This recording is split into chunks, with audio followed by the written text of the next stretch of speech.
This is the Farm Monitor. For over 50 years, your source for agribusiness news and features from around the Southeast and across the country, focusing on one of the nation's top industries, agriculture. The Farm Monitor is produced by one of the largest general farm organizations, the Georgia Farm Bureau. Now here are your hosts, Ray DeLesio and Kenny Burgamy. Yes, indeed. All the ag news you can handle wrapped up in a nice little 30-minute package. And as always, we are both thrilled you tuned in for the show. If you're a first-time viewer, welcome. I am Ray DeLesio. And I'm Kenny Burgamy. Once again, we got a great show for you. Coming up, UGA and USDA cut the ribbon on a brand new state-of-the-art poultry research center in Athens. The big upgrades it has compared to other facilities of its type and how its design will lead to better efficiency. Also on the show, all that dust you see being stirred up in South Georgia, well, that could be a good thing. Maybe it's from all the combines digging up those fresh peanuts. We'll give you an update on this year's harvest and what one farmer said helped him have a good growing season. Plus, well, hey everybody, Ranger Nick, coming up a little bit later. You know, if you're driving down the road and you see that for sale sign on that piece of farm property and you think, oh my gosh, I'd like to stop and consider buying it. A little bit later, I'm going to introduce you to a professional that's going to help you ask some questions and maybe answer some questions on things you need to know. That and a whole lot more starts right now on the Farm Monitor. In case you haven't noticed, peanut combines are hard at work throughout Georgia, digging up those little vines of joy and getting them ready for all the fun that's to come. Yeah, this is the fun part, but getting to this point, not so much. Our John Holcomb spoke to one grower in Screven County. For a farmer, there's nothing quite like seeing the fruits of your labor come to fruition. Farmers here in Georgia will be getting to do a lot of that in the coming weeks as the 2022 harvest season is in full swing. One farmer who's busy doing that now is Nat Bodiford, a peanut producer in Screven County who's busy in their fields after quite the growing season. We had a very good growing season up until July. It turned off really hot and dry in July, so a lot of dryland crops did suffer some. But we did get adequate rain in August, which actually wound up being too plentiful in August, and it really kind of hurt cotton crops. Had a lot of boll rot and a lot of losses there. But the rain certainly helped push the peanut crop along, and the peanut crop is looking very promising this year. Despite the challenges with the wet weather, however, Bodiford says that disease wasn't an issue, as they worked hard to make sure that wasn't the case. We did not have any problems with the peanut crop. As far as all the rain, we were on a pretty tight fungicide program and stuck to it. And on our farm currently, we did not have any real disease pressure or funguses or anything of that sort. I've heard of some folks that had some tough times with in a few places, but currently here on our farm, we had a good growing season with peanuts. However, they did run into some other non-weather related issues, like labor shortages, trouble finding parts for their equipment, and of course having to pay more for inputs they need for their crops. This year has been very trying. Certainly labor shortages probably always number one, and then availability. This year has been a very tough year on availability. You know, you have a breakdown, you're not readily available to get parts, they're not on the shelf, they're on back order. You have to hunt to find where you can get one and how close can you drive to get it. That's certainly been a really big challenge this year. And also input prices have certainly, fertilizer was almost double on a lot of the crops this year, and chemical prices were a very big increase. And this year has been a very trying year in trying to take all these added input costs and try to make a good crop out of it. And to stay on theme with the rest of the season, harvest is turning out to be a challenge as well, as the weather can be unpredictable and has once again turned dry, which according to Bodiford can be both beneficial and a problem. Harvest has been going good. We are going into some pretty dry conditions. Certainly last week was a mad scramble. Everyone around this area was very concerned with Hurricane Ian and what it may do and impact with Georgia. And for the most part, I think everybody fared very well out of that hurricane, didn't have any issues, and I think a lot of us wish we'd have got some rain out of it that we did not get. So certainly, right now, digging conditions are getting pretty tough with dry soils and, very hard soils, and really not looking like we're going to get any rain for the next 14 days, but certainly if you can get them on top, it's got some very excellent picking conditions and will help us push along through this crop. However, there is some good news. According to Bodiford, the price for this year's crop has increased over the last few weeks. The peanut market is looking up. Certainly here in the last month, peanut prices have come up. There was a lot fewer acres planted this year, and crop may not be as good as they thought in some areas, and peanut prices have come up some. And certainly with the yields and the price there, peanuts are looking like they're going to do pretty good again this year. Reporting in Sylvania for the Farm Monitor, I'm John Holcomb. Meanwhile, exciting times as USDA recently held a ribbon-cutting ceremony for the grand opening of its biosafety Level 3 poultry research facility in Athens. It's an upgraded facility that will expand the laboratory staff's capabilities while also bringing together some of the top researchers in the country. Damon Jones has the story. Poultry is big business here in Georgia, as broilers and eggs represent the two largest agricultural commodities in the state. And that was evident at the Southeast Poultry Research Laboratory in Athens, where state dignitaries and industry leaders gathered to celebrate the opening of its new state-of-the-art research facility. We currently have biosafety level 3 facilities, but they were built back in the 1970s. We had renovated them one time, and so they're still functional, but they're much smaller than what we need for our current research. And so having these new buildings really increases the capacity and ability for us to meet the research needs of the 21st century.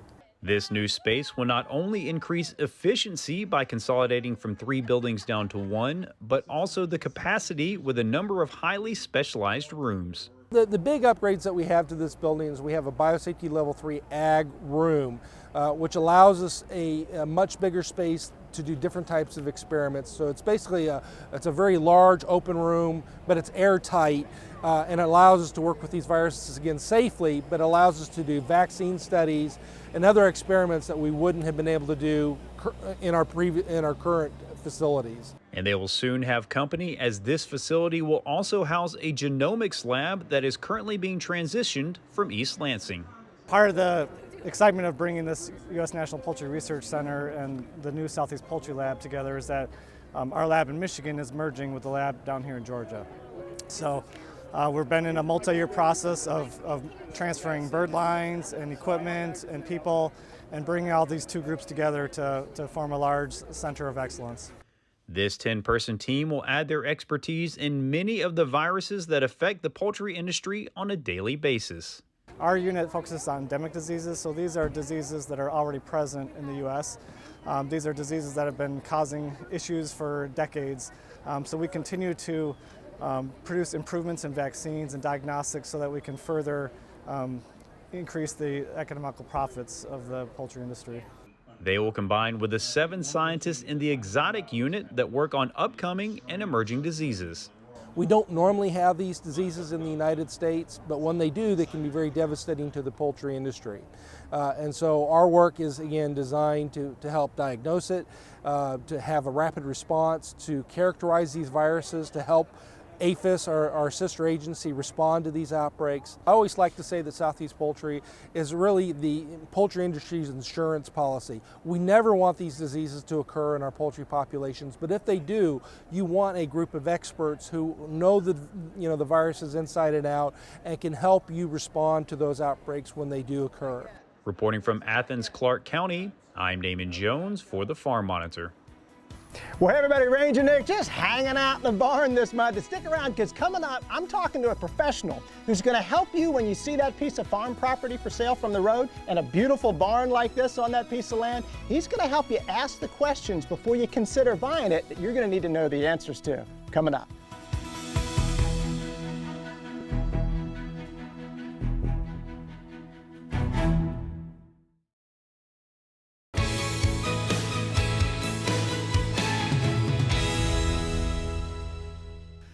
While there is no standard definition for regenerative agriculture from the U.S. Department of Ag, there are several practices growers are implementing for more sustainable crop production. Dr. Rob Myers, director of the University of Missouri's Center for Regenerative Agriculture, explains some of the common regenerative practices row crop growers are using, as well as their benefits. It's interesting, there's no standard U.S. Department of Agriculture definition on regenerative agriculture. What people have kind of gone to is looking at two things, both the outcomes associated with regenerative agriculture and some of the practices. When I think about our typical row crops like cotton, I think probably one of the first things that people are looking at in these days is cover crops. That's been popular with a lot of cotton growers for a variety of reasons. Sometimes it's for weed control, sometimes it's for reducing erosion, but more and more it goes back to the soil health. We're trying to do things like add more carbon to the soil to build organic matter. We're also, by having the cover crop activity, improving the soil microbial community. Also, the cover crops can help in periods of wet weather by allowing for improved interior soil drainage and reduced soil ponding. So it really does contribute to the resiliency of our cropping system.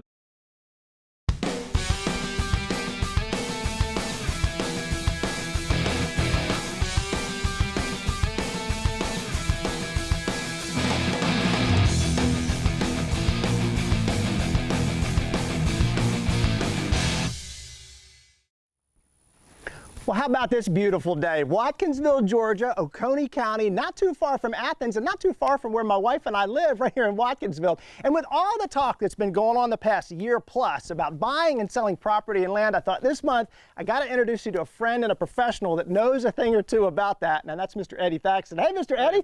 How are you, sir? I'm doing so great. Mr. Eddie is an associate real estate broker here in Oconee County, lived here your whole life. One of the few, I guess, relative natives right here at this place. And you are a legend around here. I'm not going to lie to you. So many people talk about Mr. Eddie. Sold us our house 4 years ago. So, Mr. Eddie, I've been driving down the road and I saw this piece of property for sale. And I saw this beautiful building, this turkey barn here. And there are some things that get my attention and I'm excited about. What would you say about a building like this, very common to see along the road? What are some things that excite you or worry you about this kind of building? Well, first of all, it's old. It was built, these were built back in the 60s. So they're a lot smaller than, say, normal poultry houses or broiler houses are today. And so the use of this is probably no longer exists as far as poultry. Storage in these buildings are very limited because of the height of them. And so you can't get a tractor in them like we have today. And so that's some limitation. It's just getting older. I mean, the roofs are getting older, and so it's probably done reached the end of its life. And you know, it's so interesting to hear you say that. I would have never thought about the height of this building. I would have thought, well, sure, I can put a tractor in here, but as you mentioned, it's just about 8 feet tall. No way a tractor's going to get in here, so something to worry about. How about that roof up there? Well, it's a metal tin roof. It's a 5V10, which is very popular, and people using those in older buildings for decorations. Sometimes you see them put them on the ceilings and walls, and there's some value to that.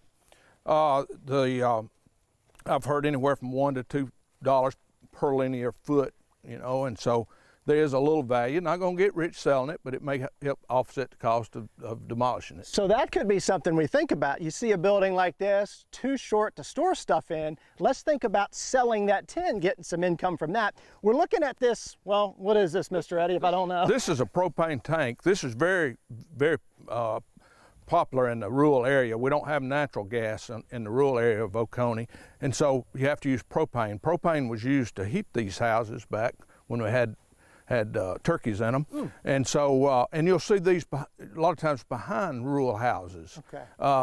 But we've sort of evolved around gas and going more to heat pumps in residential houses, so you don't see them quite as often. They are a little bit of a liability as far as leakage and maybe possible if a fire was close by, it could cause some problems. But it's got the safety devices on it, which would normally take care of any issues there. Well, and that's something to think about. Not only that tank, but as we're going to go to another building here next, some other questions that come up. You mentioned liability. I want to talk about that next. So let's head to another beautiful barn and talk there.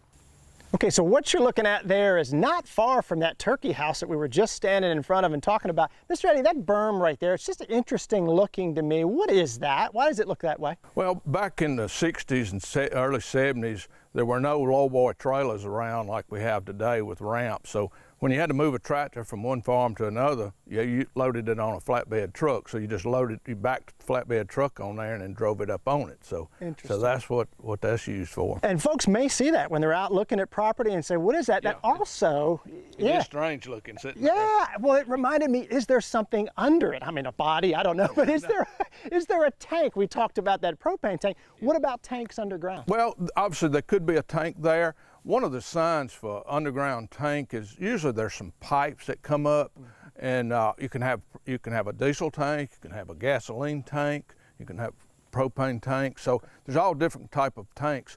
One thing a seller's supposed to do is disclose anything that's underground that's not visibly, you can see it. So hopefully the seller has provided you with that information, and then you can decide what you want to do about it. Dig them up and do a soil test and check and see if there's been any leakage over the years. Well, either they're going to do it or Mr. Eddie and Ranger Nick are going to tell them to do it. So right. I'm spinning you around here. I want to talk about this wonderful structure. So what you were saying before, the height, okay, now it concerns me, now that I know it might be too short.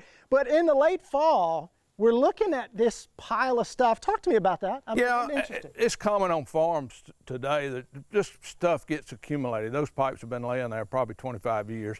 And so just watch for just junk in houses or in sheds and barns and stuff.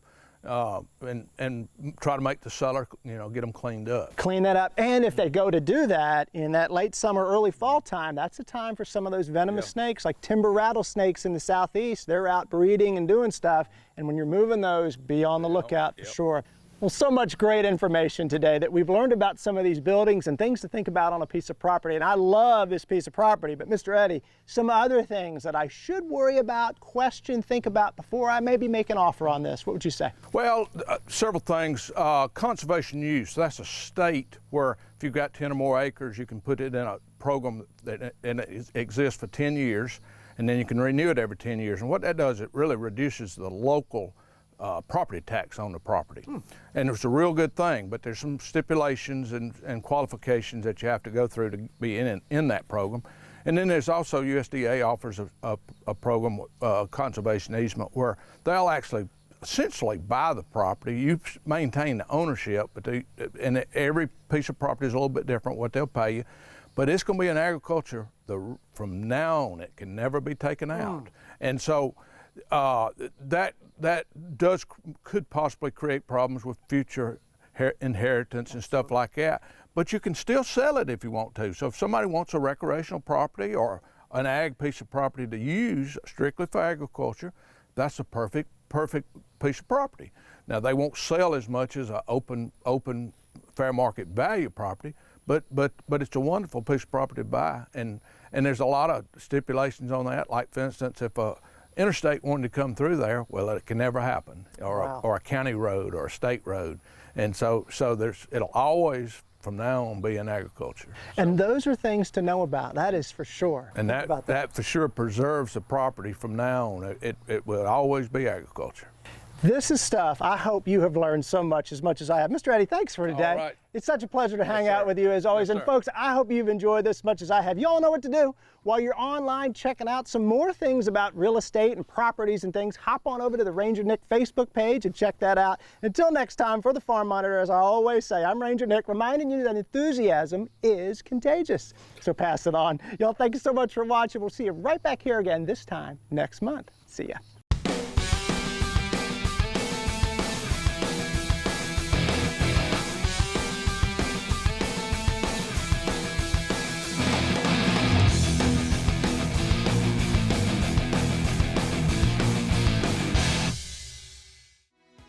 After the break, he's the man with the plan, the man who brought the unconventional dairy practice with him from his home country of New Zealand, a practice that led to Richard Watson and Hart Dairy winning the overall prize at this year's Flavor of Georgia contest.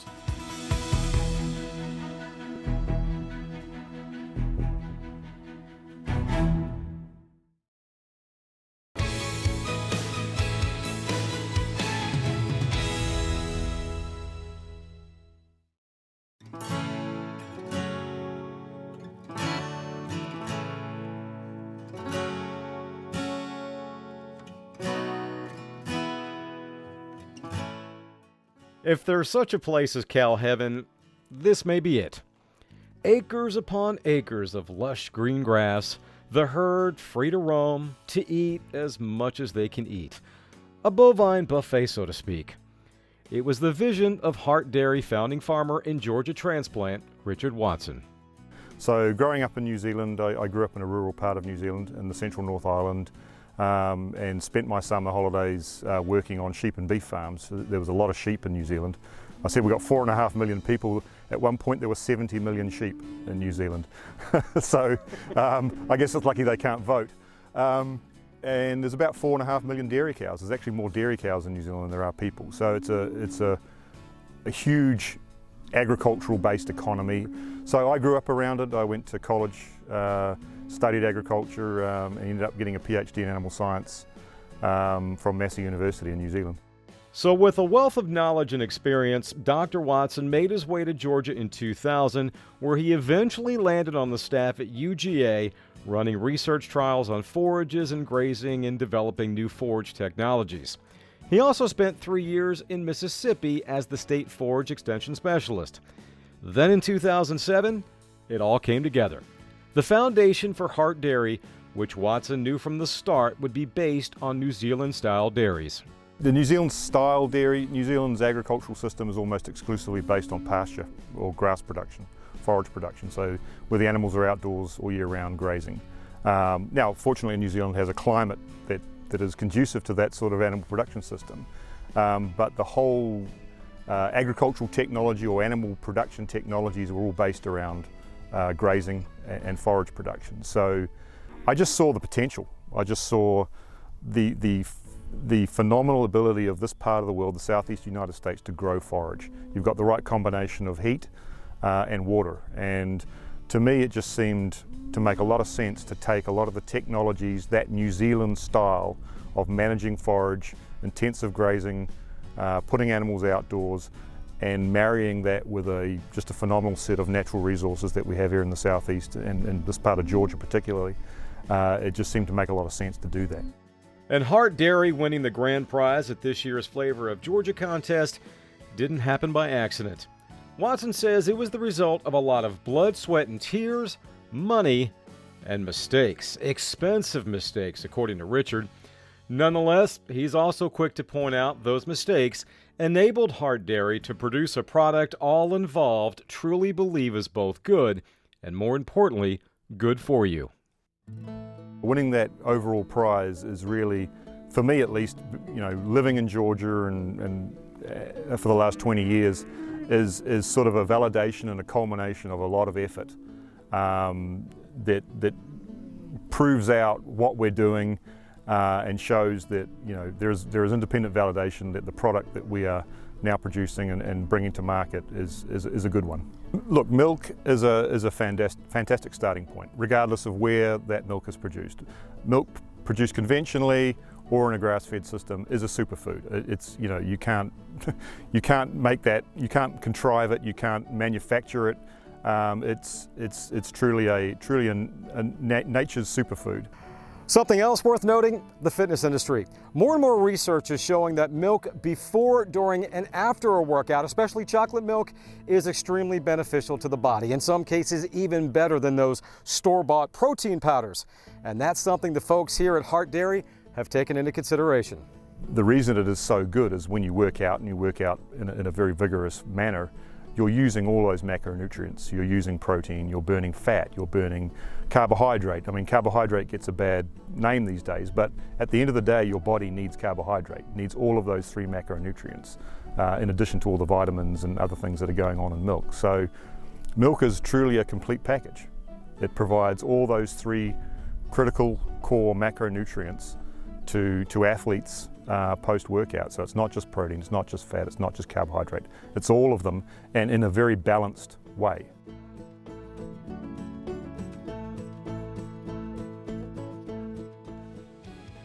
Well, before we go, quick reminder that for all the latest ag news regarding food, recipes, and what's happening on Georgia farms, be sure you check out our website. Real simple, it's farm-monitor.com. Take care, everybody. We'll see you next time right here on the Farm Monitor. Stay safe and have a good week.